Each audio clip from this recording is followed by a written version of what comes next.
I mean, you are a competitor at heart. You're one of the most competitive people I've personally had the chance to meet. I'm sure kind of watching from the sidelines for the last year has been really, really tough on the headspace. Take your time, man. It was a tough time for me. It was super tough. I know I'm a super competitive person, but like I wasn't that person that they were putting me out to be. There was days where I just didn't want to go because it was just like I just thought like the world just hated me. Ladies and gentlemen, welcome into another Bot Lobby podcast episode. I'm GOJJ. This is Katie. We missed you. We missed a week. We took a break. We took a 1 week break, Katie, but we are back and really excited to get into it today. And as per usual, we have some amazing guests. But before we bring our guest on, can we just give the people an update? Katie, you were doing all kinds of crazy stuff this weekend. I've been everywhere. You were, what is it, Genshin Impact? Is that what you were doing? Yes, I was really excited. I've never worked with Genshin. I flew back up to my hometown, Seattle, to do an event with eFuse, the first ever North American Genshin Impact tournament. University of Nevada, Reno won. It was very wholesome. They were very, very excited about it. Then my cat got out, and that was a saga in and of itself. Sure. And then got back home, did the Baka Bros Boktober Bash yesterday. Congratulations, of course, to Methods, Nero, Parasite, and Destroy for getting it done in the most fantastically outstanding manner I could have ever thought of. Losers round one, all the way to a bracket reset win in the grand final against Simp and Abizi. Like, good for you. Very tippable. Yeah, the tournament was a ton of fun to watch. We're going to talk a little bit more about those tourneys as well, because the kickoff tourneys have been nuts already, and we have a lot more coming down the line. I think there's one tomorrow as well. 25K on Wednesday. Yeah, so speaking of some of those tournaments, we've got a competitor joining us today on the podcast as per usual, but this one is a bit different. Now, for those that are watching it live, they know who we're about to bring on, but for those that aren't, maybe you're a audio listener, one of the few, leave a review, it helps. We are really excited to have this guest on for a number of reasons, but one of the main ones, of course, is that our competitor today was, I just made up this term, okay, Katie? I don't think this really stuck. You do that a lot. The Verdansk Vengeance was the name I gave him because really, made a name for himself in Verdansk and was just destroying these tournaments, specifically with the team that he was involved with. I remember, I'll talk about this a bit more when he's actually on, but I remember sitting in a hot tub with him at Champs 2 years ago talking about is this okay to be put out on Twitch right now? Yes, it is. It's not like weird. We're just in a hot tub. It was the homies. Anyways, hot tubs are on Twitch. I'm just saying. I don't know what you guys got into, but I'm sure it was romantic. Okay. Anyways, so we saw this kind of meteoric rise of this team, and then some catastrophic things happened, and he was unable to compete for the entirety of the last year. We even did the math. Entirety of the Caldera era. Yeah, it was like a year and a month. So without further ado, you guys know who I'm talking about. He's back, and he's back in competition, potentially even tomorrow. Let's bring in the guy himself, the guy we've been talking about, the guy that's been on top of a lot of people's minds right now, and I think a lot of competitors are scared that he's back. ClutchBelk himself. Clutch, my guy. Coach Katie, thank you so much for having me on. I appreciate it. Yeah, of course. Thanks for coming on. I mean, super excited to talk today. GOJJ sent me that tweet, and I immediately was like, we have to get Clutch on. We have to. Like, this is what better moment to talk with you about your story and from point A to point B than you finally getting to announce that you're back. 100%. I mean, we got a brand new COD. I mean, I think it was the perfect time to go ahead and announce this, and I'm super excited for everything to come.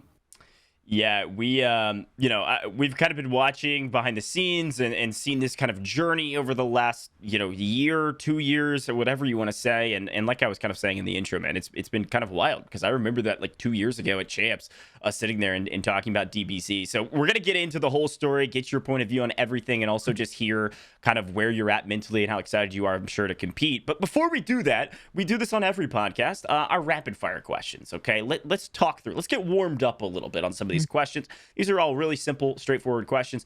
Just give us the first thing that comes to mind when we throw these out. Katie and I will go back and forth. Let's start it off. This is an easy. This is a lob up. Who is your favorite person to stream or compete with? Favorite person to stream and compete with is definitely Destroy.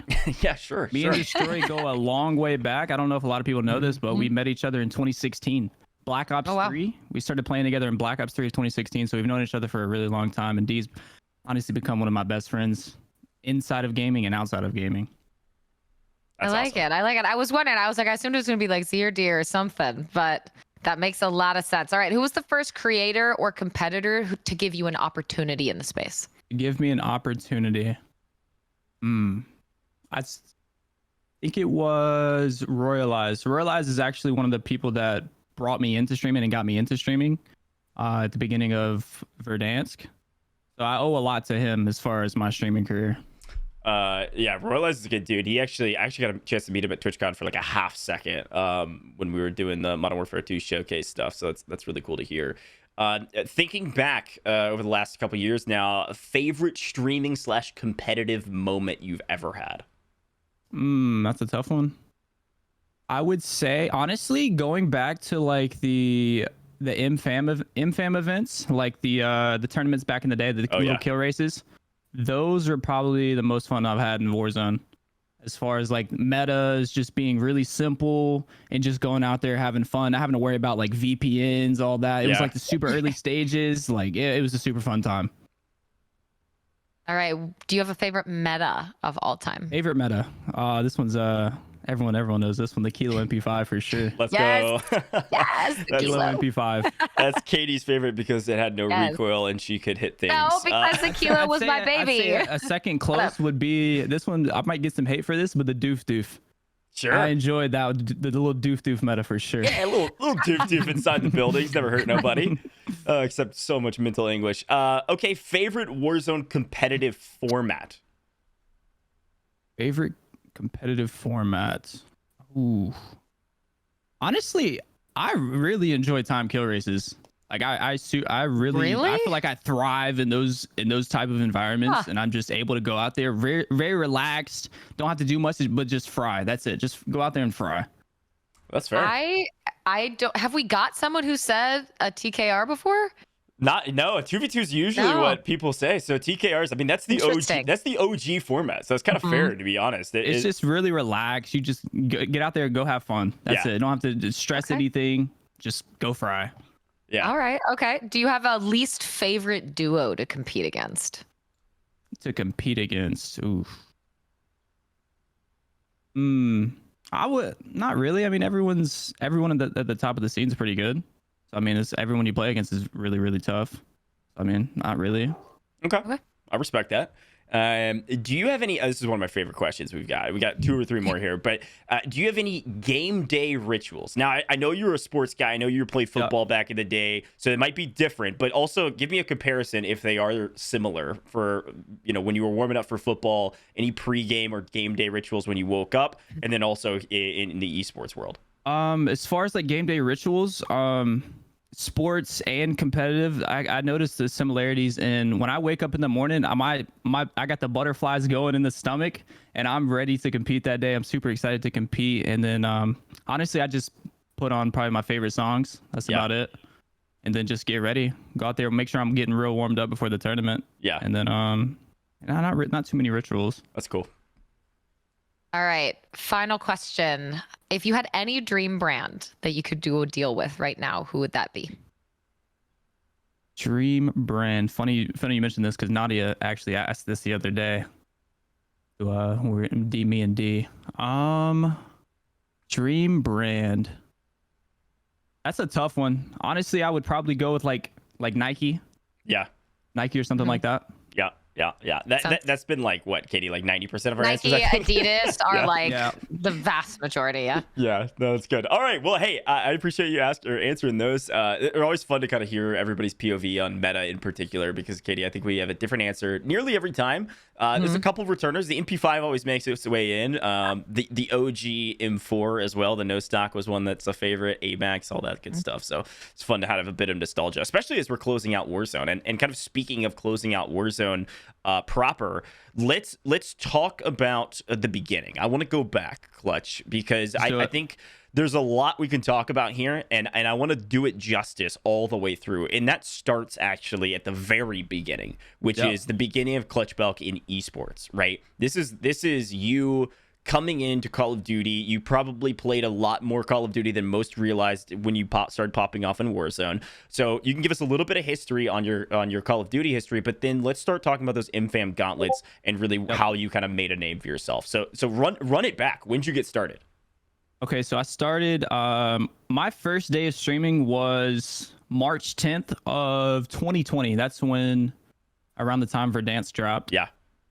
At that time, I'd say for a solid 3 to 4 months, I grinded the stream. I honestly, I probably didn't have 1 to 2 viewers. There would be times where I streamed the whole time and not have anybody talk in my chat, which, I mean, it was definitely a little bit rough, but I knew that's how you had to do it. You had to sit there and grind super hard to get where I wanted to be. But when I came into Verdansk, it was me, Medicine, and Royalize, and we sat there and played, every night, grinded as hard as we could. And my first opportunity in Warzone came from MVS. You guys know MVS, plays for the Chiefs.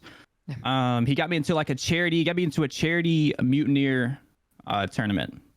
So we ended up winning that tournament. It was me, MVS, Medicine, and one of MVS's friends. We ended up winning that charity tournament. And I think the codcasters were who was the OG caster? Puckett was one of the casters. Yeah. He was gassing me up on stream, and then I ended up clipping that, putting it on Twitter. He got a little bit of gas on that, which was nice. And then the next tournament that brought me a lot of opportunities was one of the phase tournaments I played with Nikon and Royalize. We ended up winning that tournament as well, and that one brought me a decent amount of opportunities. And then the first big creator that gave me like my biggest opportunity was when I played with Greek God X. Oh yeah, wow. So me and Greek God played a tournament together. I want to say it was like some sort of duos tournament. I ended up dropping, I think, 43 kills in a duos match, Jeez. Which was like, okay. I think was the most at the time. Yeah. And then we went on to play another tournament. It was me, Greek, and Stellar, where we played in, I think, a $100,000 tournament, and we ended up getting 3rd place in that. And that tournament right there not only brought me like sort of the beginning viewership, it also brought me more opportunities into the space. And then as far as the infam tournaments go, the person that brought us onto that was actually Face Blue. Face Blue gave us that opportunity to run the first time with them. So that was me, Face Blue, Royalize, and Medicine. We ended up playing that gauntlet. And then we ended up winning that one. We actually won that whole one, which was a quads one. And then actually a month after that, Destroy hit me up. He hit me up and was like, look, I want to get into Warzone. And I told Blue, I was like, look, Destroy is super, super good. We go a long way back. His KD, at the time, there was a KD cap for that tournament. Yeah. And his KD was like super, super low. And I was like, look, we got to get D on the team. His KD is super low. Jeez, and I love it.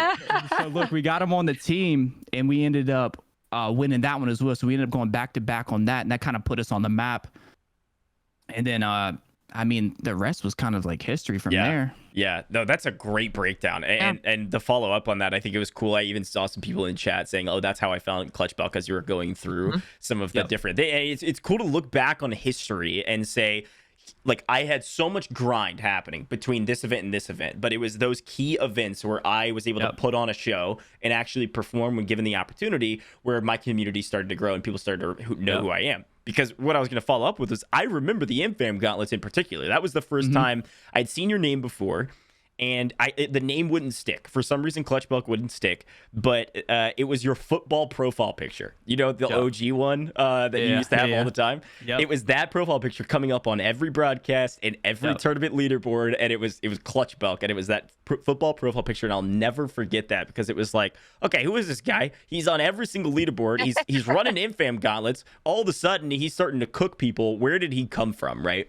And it really was an iconic photo. So talk to me here, because we're kind of still talking about your history. Where did ClutchBelk come from? ClutchBelk. So the Belk in the ClutchBelk is actually my last name. Yep. And then the Clutch portion has gone. I've ran the name Clutch and my usernames for a super, super long time.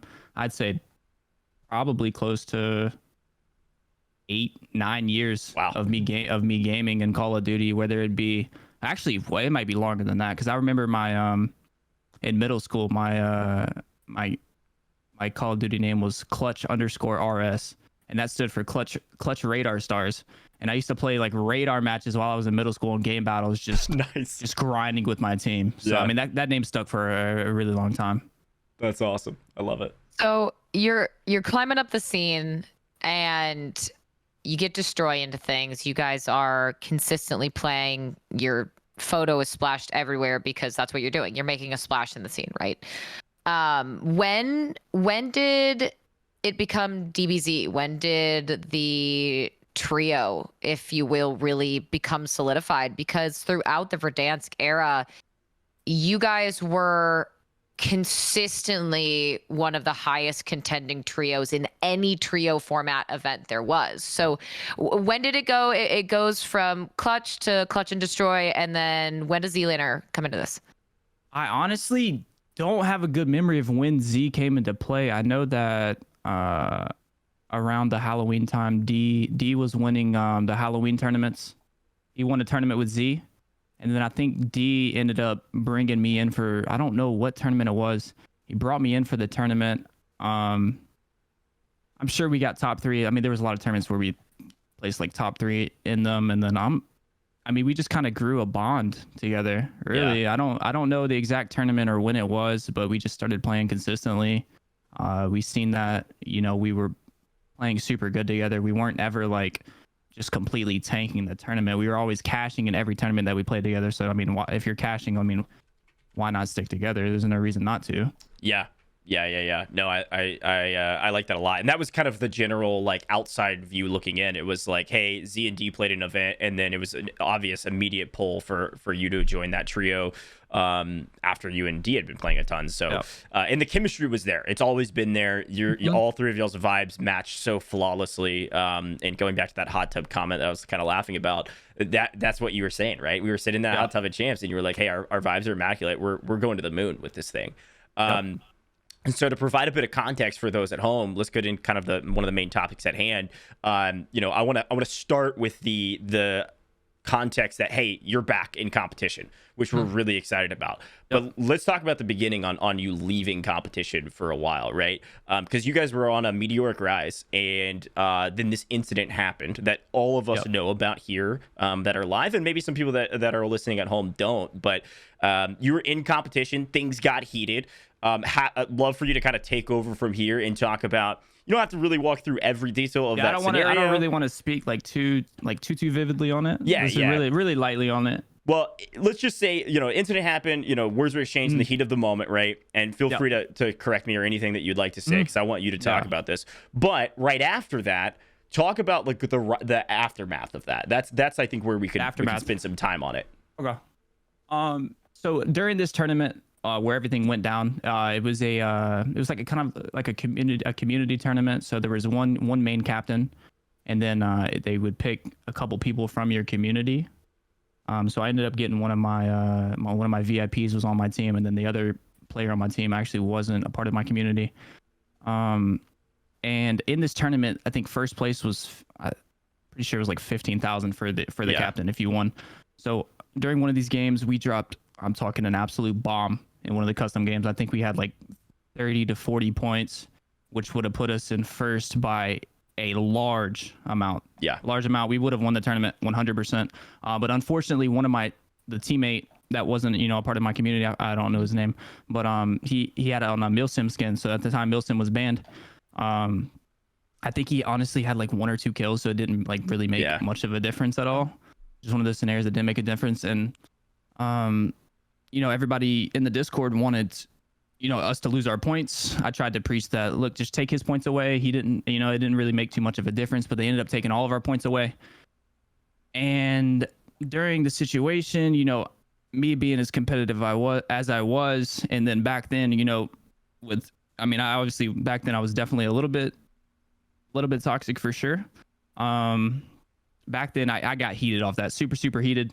I was definitely like really frustrated because I knew I just lost out on a lot of money. A lot of money. 15,000 is a lot of money. So some people from my chat, I had told people in my chat that somebody in Discord was like, they were like saying stuff, like just trying to get just like pressing the issue to get our points removed, pressing the issue. And we all know who we're talking about here. Some people from my chat ended up going over, just like talking a bunch of nonsense. And I ended up killing this person in game as well. And that's where it all kind of started. Yeah. So I ended up killing this person. I said some remarks that definitely didn't need to be said. And, you know, we all got settled on that. But said my remarks, and people from my chat kept going over there. And, you know, it kind of went from there. That's how everything kind of happened. Yeah, well, I appreciate you walking through that. You didn't have to, but it does provide context for everybody at home. And I think the next step in this was the aftermath, right? So all this has happened. Time passes, and I'm gonna kind of walk through this in like 3 phases almost. There's the first phase, which is post-event. Kind of shit's hitting the wall. People are going crazy on the timeline as they usually do.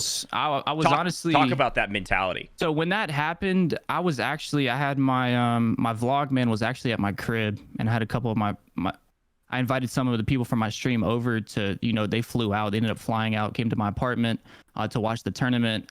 They were there with the camera, so they recorded that tournament. And then I was actually out at the bars that night. I was out at the bars. I look at my phone. I take a peek at my phone, and I'm like, dude, what is going on right now? Yeah. Everything I'm talking every single tweet was literally about what was going on with me.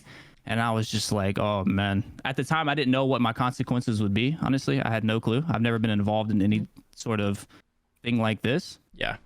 And I mean, it was a tough time for sure. Definitely a tough time. Just to see everything not too much fun out of my feet. Everything just got swept out. I wasn't able to get, you know, too much information as to any sort of timeline at all. Well, I would love to follow up on that, because that was my next question. After everything happened, were you explicitly told that you were not allowed to compete, or did you find this out by virtue of trying to compete in things and continually being denied until you just realized what was going on? I was continually denied. I never was told like any sort of reason. So no one formally was like, hey, you can't compete. The only tournament provider that told me that was Boom TV. Okay. Boom TV told me that they were, you know, unable to let me compete. And yeah, so I mean, I was never told anything, and that's all that I wanted was just information as to, you know, sort of like, this is why, just break it down for me, maybe sit in a call with me, just let me know, like everything like that. And I was, you know, never given that communication. Yeah. Yeah, and that can be and is incredibly stressful, I imagine, right? You've had this rise, you are doing so well, you're one of the best trios around, and then an incident happens and suddenly you're left in limbo of what your future is going to look like. We saw a lot of tweets from you throughout the time reiterating how much you miss competition, how deeply you valued it, and how much you wanted to be there. But eventually get to the point, there is an apology, and later on that leads into a resolution between you guys that does occur. So talk through that, because this entire time frame from inception, September of 2021 to today, obviously at the time when you tweeted, the very, very end of October, was about a year and a month of all of this happening. So talk to me about apology, kind of resolution, the dynamic there. How was that? So this was honestly, this could have been resolved way sooner. It could have been handled completely different. We can all say the situation could have been handled differently, but I mean, we all learn from things like this in life, and we're not always going to do the exact right thing every single time in life. So, you know, it took me a while. My ego was completely just out of this world, and you know, I didn't apologize right away, and that's a mistake that I dwell on, and I should have. Sorry, what was you wanted me to explain? So talk about you said there's that apology, right? Yeah, Talk to yeah. us about that Okay. time Yeah, frame, yeah. the apology, and then as you two worked toward kind of that resolution. Yep. Okay. So I want to say it was March. I'm not 100% sure the month of when it was when I talked to Swisham privately in the DMs. But so I went into the DMs with her. I broke everything down. I apologized to her. So after I apologized, I was hoping that, maybe they'll be like, okay, they've resolved the issue. We'll give them a second chance. And, that's obviously not how things went, which is fine. I mean, I'm not going to get everything that I want in life. And then coming into, I missed out on the World Series of Warzone that had just came. Mm-hmm. I missed out on that. And actually, Swisham was one of the people that DM'd me and was like, what can I do to help you? I want to see you back competing. If there's anything that I can do, I'll do anything I can to, get you back to competing. So I appreciate Swisham a lot for that. She did not have to do that at all. I mean, major props to her for, reaching out to me and helping me try to get back into the scene.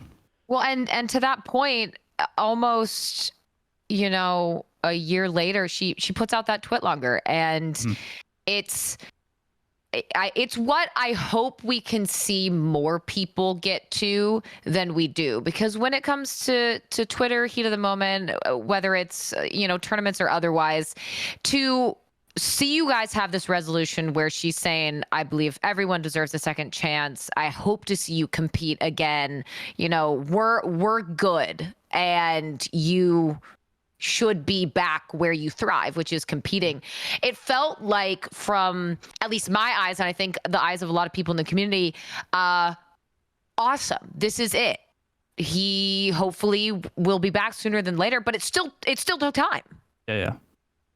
So I think that, with second chances in life, I think that they're super essential. Like, if you're not getting these second chances to prove that, you've learned something from your experience, I don't think that you'll grow as a person at all. I think that people, in certain situations, you deserve a second chance to prove that, you've done your time, and that you deserve a chance to show that you've grown from what happened. And I think that I've grown from what happened. I think I've became a better person for what happened, and I've learned from this experience completely, and I'm kind of, in a way, a little bit blessed for what happened, because it kind of dropped my ego a little bit. It dropped it and kind of humbled me. It definitely humbled me. That's a very mature answer, and I'm impressed. You're probably more mature than I am, man. That's it's cool to hear you kind of talk about this now after the fact, and I really appreciate you kind of walking back through all of this again. I know it's been a tough year. I mean, you are a competitor at heart. You're one of the most competitive people I've personally had the chance to meet, and I'm sure kind of watching from the silence for the last year has been really, really tough on the headspace. Yeah, it's definitely been a tough year. There's honestly times where I thought about quitting and just trying to get a real job. I'm trying not to get emotional here, but it's been a rough year. I'm not gonna lie, it's definitely been a rough year. But there's times where I thought about quitting, and I thought about getting a real job. But I look back on it and I'm like, if I just stick this out, I'll make it. I just gotta stick it out, and I think that I can come out on top and become the person that I want to be. And I want to think it was about a month or two ago, I actually started door dashing just to try to build up some sort of income, because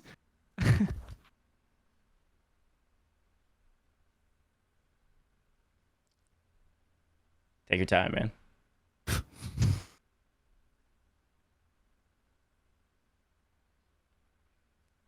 Situation has completely broken me, because I try to give my all, and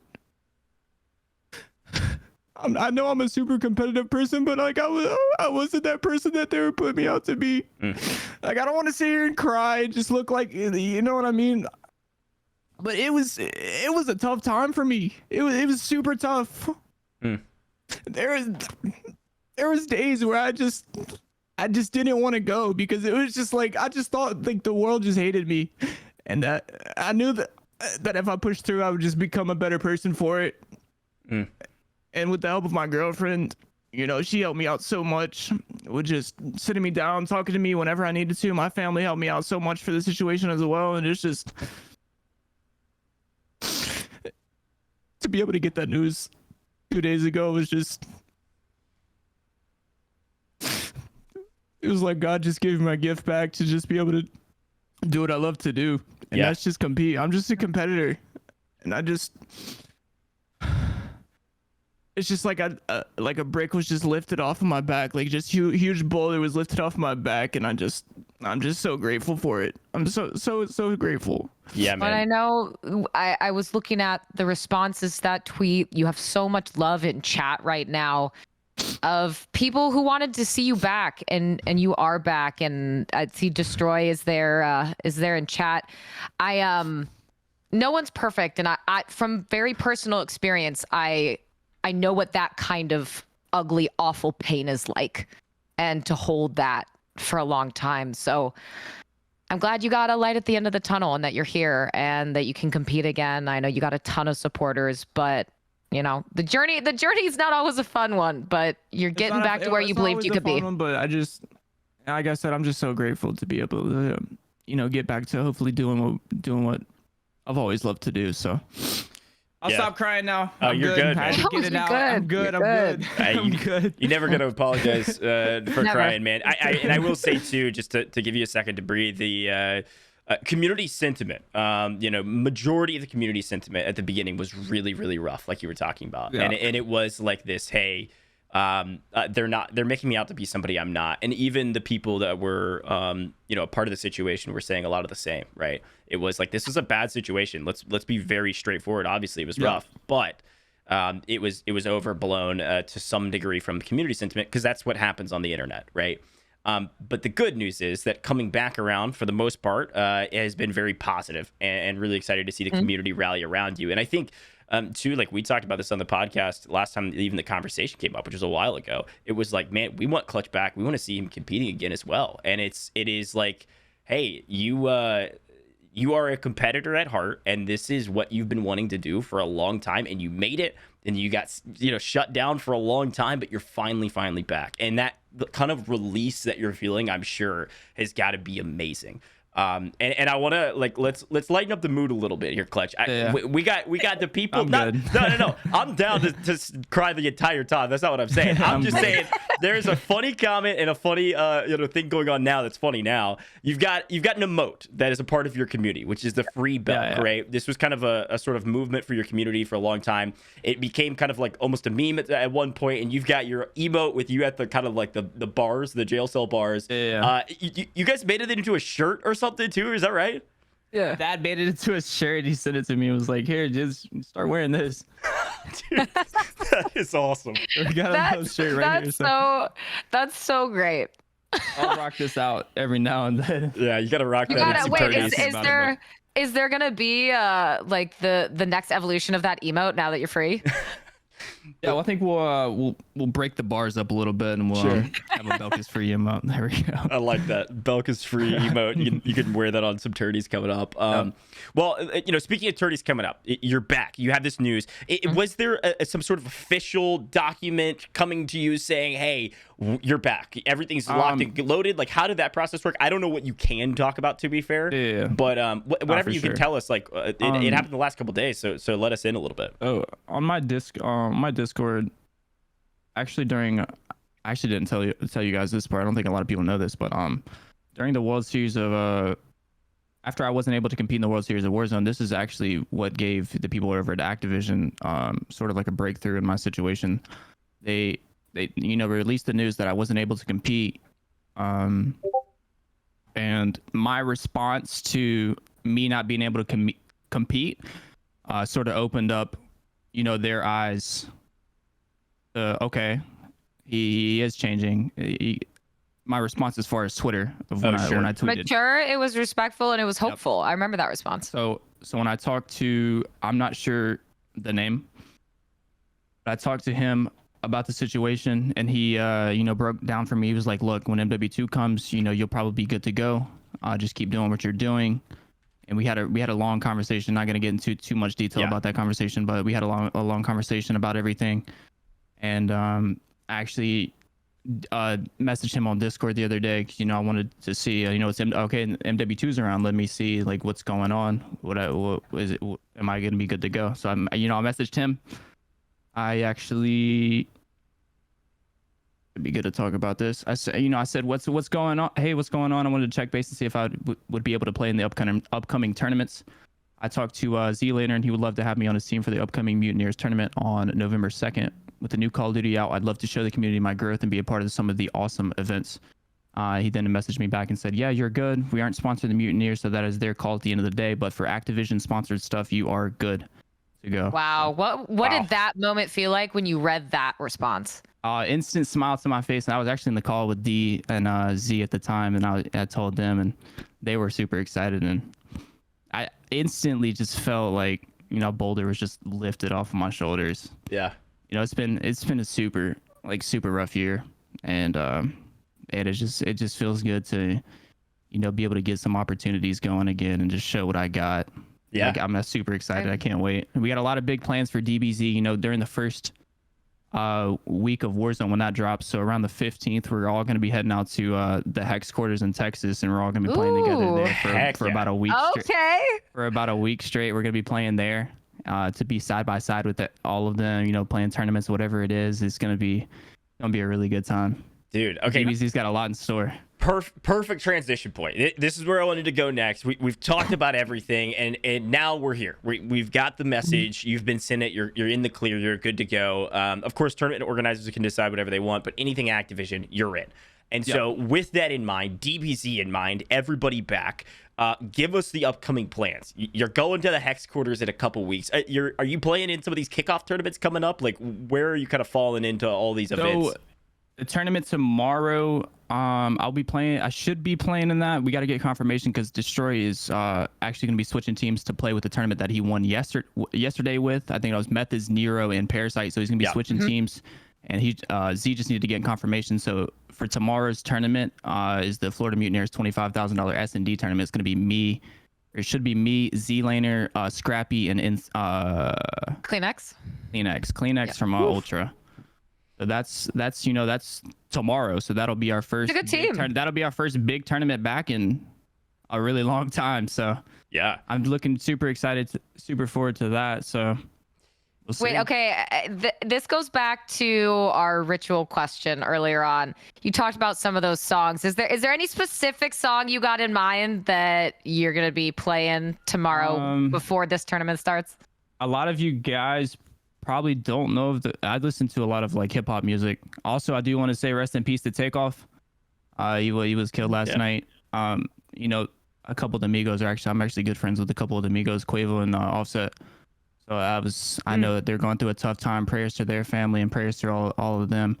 But as far as ritual song, I've been listening to Rilo Rodriguez a lot. A lot of people probably don't know who that is, but he's got some super good songs, super chill vibes, and just get me calm before the tournament.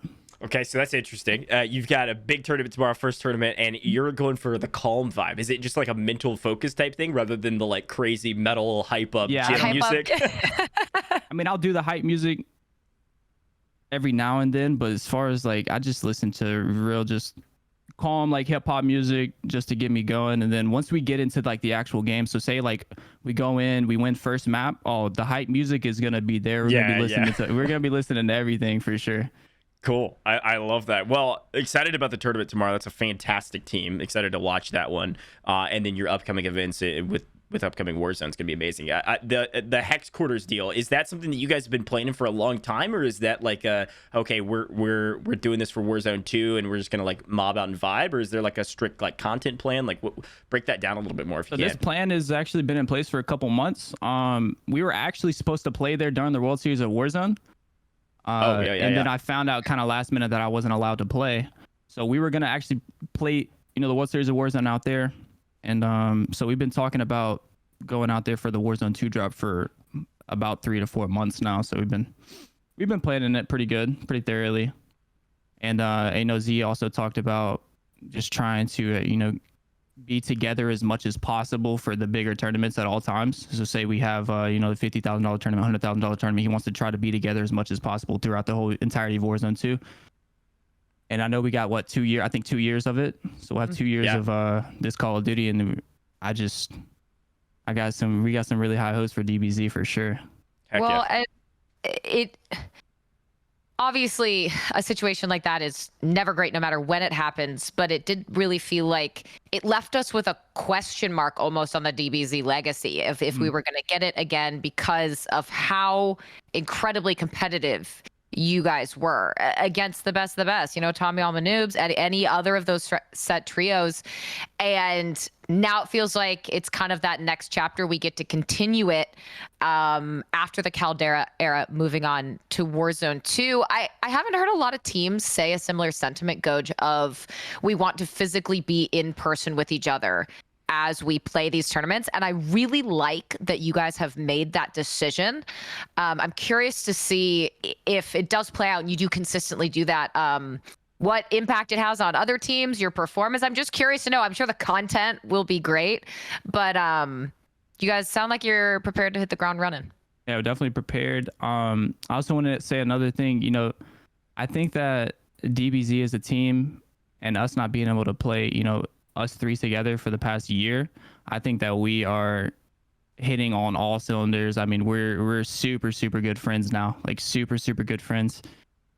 And I think, like I said, we're hitting on all cylinders, and I think that we're so dialed in and so locked in and just so ready for this next Warzone that I'm just so excited for it. Yeah, you can feel the energy and pick it up for sure. And I think you guys will have a sense of urgency and a sense of hunger as a trio more than probably most. I'm really excited to see you guys compete. So super, super cool story. And I really appreciate you kind of walking through everything again. It means a lot that you'd be that vulnerable on the broadcast and talking about the hardships, because I know a lot of other people like close to me that have gone through like similar things, and it can be a really hard thing. Everybody goes through tough things in life, and it's okay. As a male figure to cry sometimes. There's nothing wrong with that. There's nothing wrong with letting out your emotions. So I don't want people at home to think that, oh, look at ClutchBelk, he's crying. There's nothing wrong with that at all.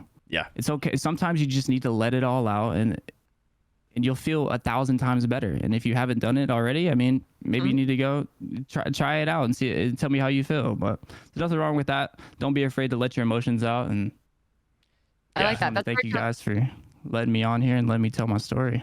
Yeah, of course. Thanks for coming on. I mean, again, just to echo what GOJJ said, it's not fun to talk about things like that.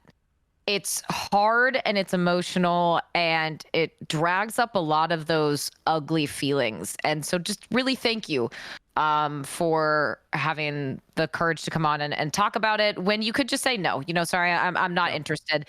And So really kudos to you for that. But I think we all are collectively just extremely excited to see what you guys do. But on that note, this is a question that we ask a lot of people, pretty much everyone who comes on the podcast. And I'm curious to know what your answer is. I have a feeling it might be a little bit different.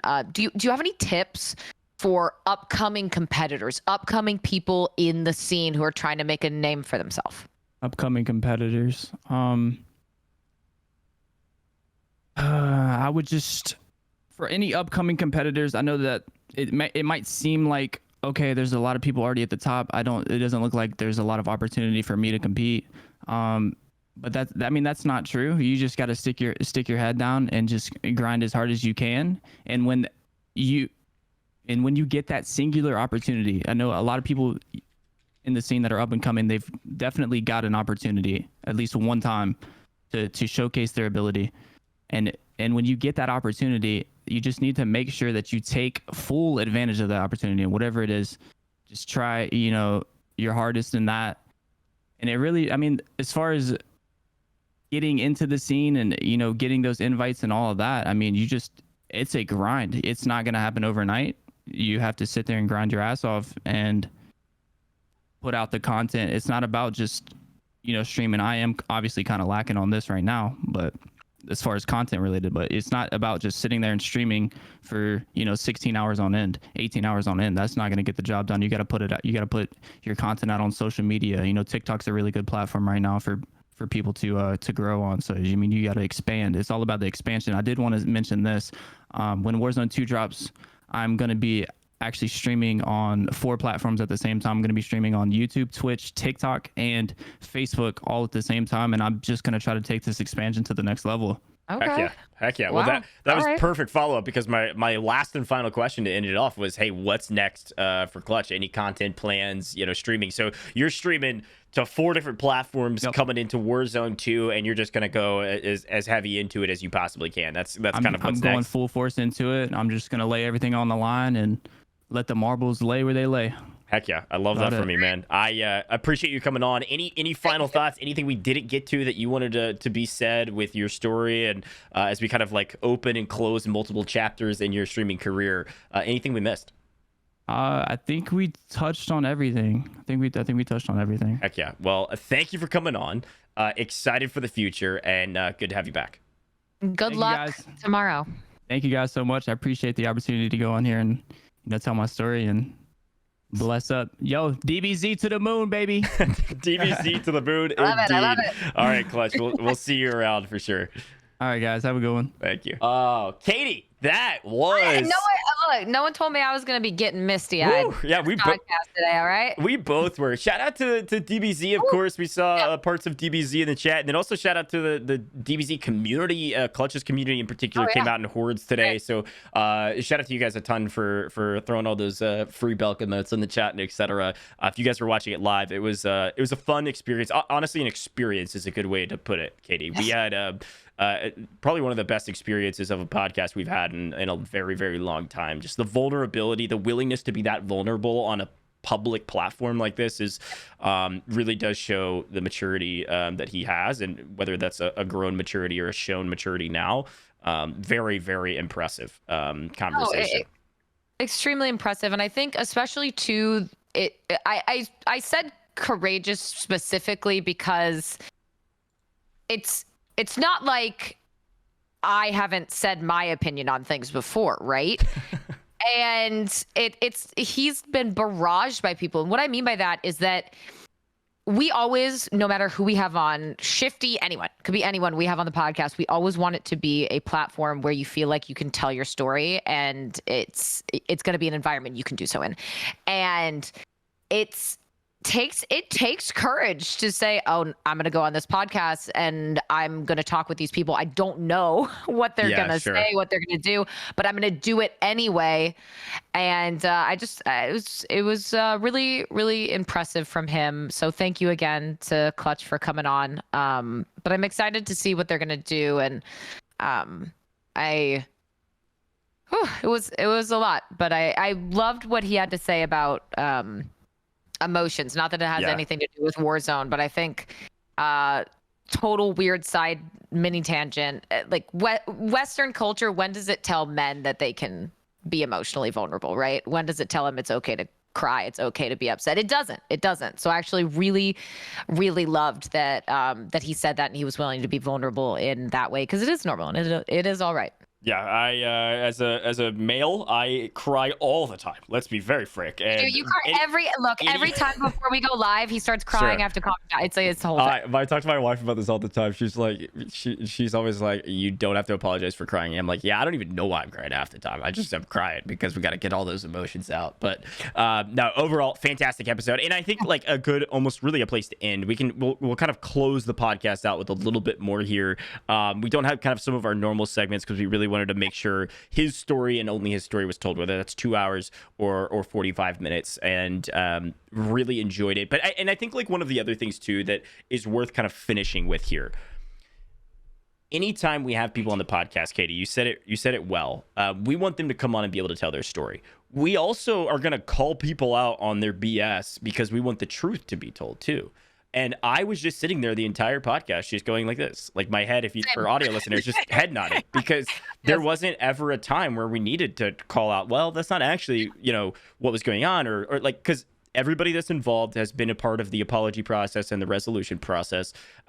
albeit it took a while, and he admitted that they got there, right? And it came to a point where all of our boxes that are need to be checked have been checked, and then it's just a waiting game, right? And he graciously walked through all of that and admitted fault along the way.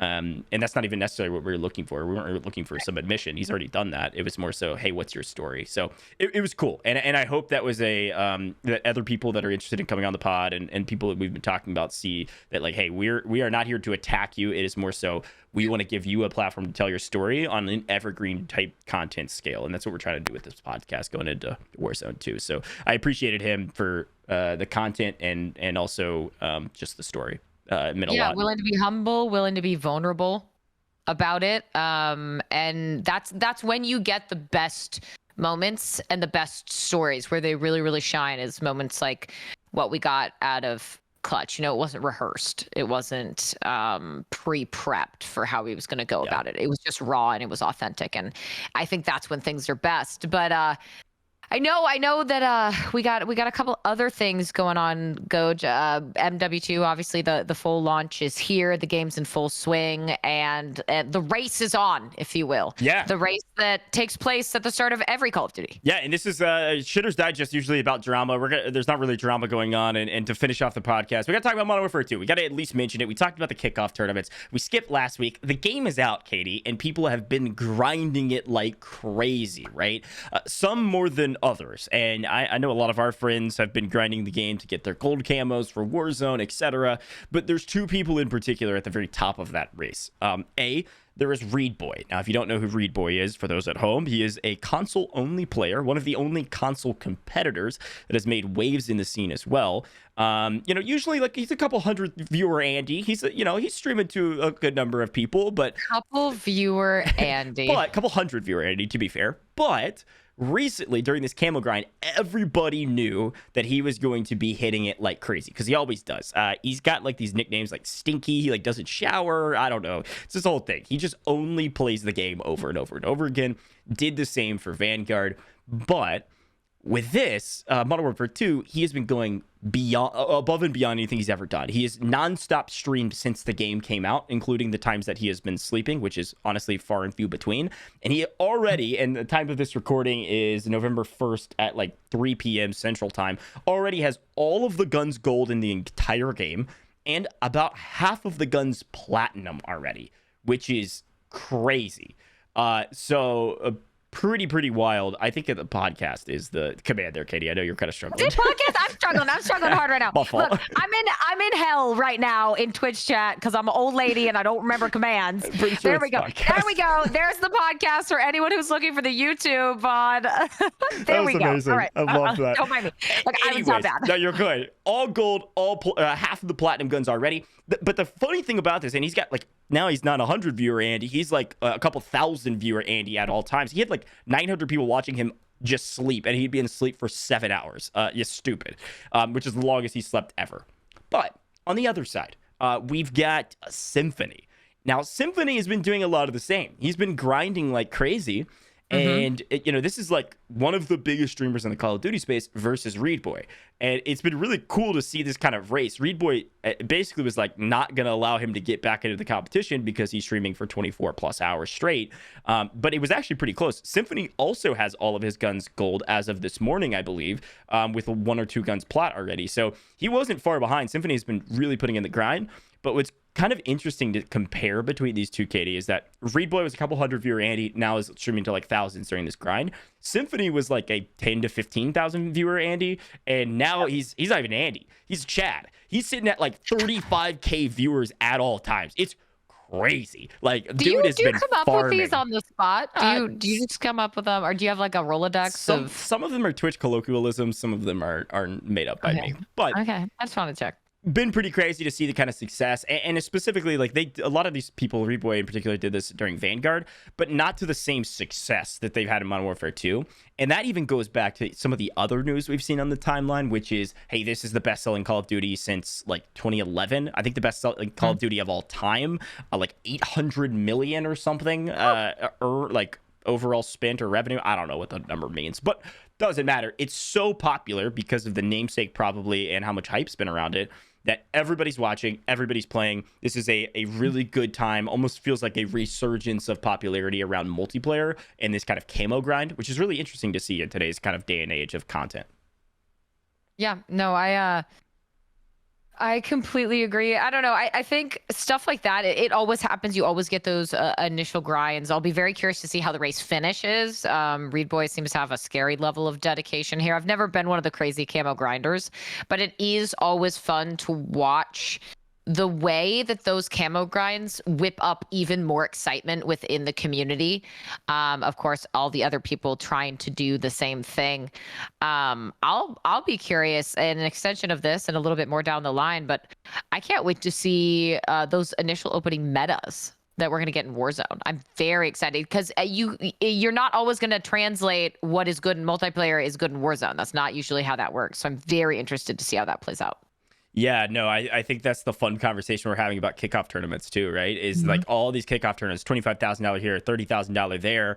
You just did the Boktober Bash. Like all these players were running similar type weapons, and everybody's looking at the CDL players as like the gods on the meta. It's like, no, they just found a gun that they really like and can do well with, and they're just going to use it until somebody finds what the quote unquote actual meta is, if it is one singular weapon. So for those at home asking what the meta is for Modern Warfare 2, there's a ton of videos about it, but I'll tell you the short of it. The Yaznev 4K or whatever it's called, that gun is the probably most popular weapon right now amongst all the CDL players in the kickoff rounds. Some people like the 74U a bit better. It's fantastic as well. Some people, like Gorgo Knight, are running in the finals with a gold M4 with a no stock. I mean, it doesn't matter. There's a lot of M4s, actually. There's a lot of M4s. People like the M4 still. And then the Scar is creeping in, specifically in the S&D tourneys, creeping into the meta as well. So, hey, who knows? Whatever you like, use it. You probably get good at it. The one gun I hate that is in the meta right now in pubs, Katie, is the SPR, because you use it with iron sights, base barrel. You don't even need an attachment. It's just a one-shot kill, pretty much no matter where you hit them. It's gross. And for those that are really good at clicking and pointing and hitting heads, or even just chests in general, it could be frustrating to play against. But that's my take on the meta. No, and I'm sure we'll continue to see iterations of it. Obviously, as you said, we had the Boktober Bash yesterday. We have the Mutineers 25K tomorrow. We'll see if they decide to mix things up at all. But a lot of excitement coming down the line, and I think that's the most important part of this, is that we're in the best part of a COD, which is the very beginning. It's fresh, it's exciting, it's new. Everyone's still figuring things out. But yeah, I just look. I said this last time. Where's the drama? I told someone to kick up something about something, and we got nothing. Shitter's Digest there's tumbleweeds. Sure. And I'm trying to dust things off, but we gotta get someone. Look, you need to go pick a fight with someone. GOJJ. I don't know who you're gonna pick a fight with, but I haven't had a Twitter beef fight in probably 2 years, and I do not. Do a tier list. Okay, true. The last time I stirred up Twitter beef was probably the tier list. Before that, it was some crazy conversation about Pace Setter, the OG cheater. I should do a tier list again and be like, hey, who's the best Modern Warfare 2 player? They're like, why are you talking about these CDL players? You have no idea who they are. No, that's hilarious. I should stir up some drama. Maybe some people at the time that'll stir up some drama with Warzone 2. We'll see. But I think that's all we got today, Katie. Really wanted to focus on Clutch and add in our Modern Warfare 2 thoughts, but great episode, great time with Clutch. Yep. Obviously, we've hashed that out a ton. Katie, anything happening down the road with you? Anything you can share on the front end of like, hey, watch out for this because I'm really cool and I do tournaments? Off the top of my head, just stuff in the works that I can't quite speak on. But other than that, kind of just doing my thing. It's funny, the freelance life. I mean, I know you know it well. You can start out a month and be like, oh, okay, I think it's going to be an all right month. And then by the end of the month, as October was, you're like, all right, this was a really, really great month. So I'm excited to see what November has in store. I cannot wait for my favorite holiday of the year. I love Thanksgiving. And I will say this right now, Christmas does not start until Thanksgiving is over. Okay, people, this is very important. I don't want to be walking into my local Macy's and see all this Christmas crap. I want my mashed potatoes and my stuffing and my turkey. Okay. Hey, Muffle. So I agree usually, but I was going to say for me, I got a lot of stuff coming in December, meaning I think I will literally be home 5 days in the entire month of December for work and family travels. And as such, because we will be gone the entire month of December, I'm putting up my Christmas tree tonight.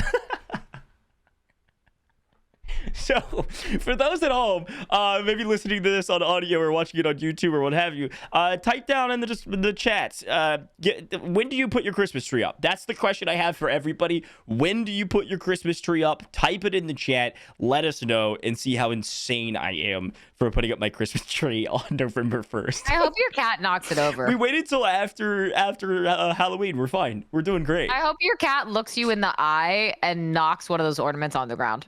Folks, that's all the time we have for today's episode. We appreciate Katie's aggressiveness and a fantastic show. Make sure you like, comment, subscribe, leave a review, all those good things. The podcast has been so fun, and we were really excited about Warzone 2. Until next time, folks, before Katie gets too mad, let's call this one a break. We'll see you in the next one.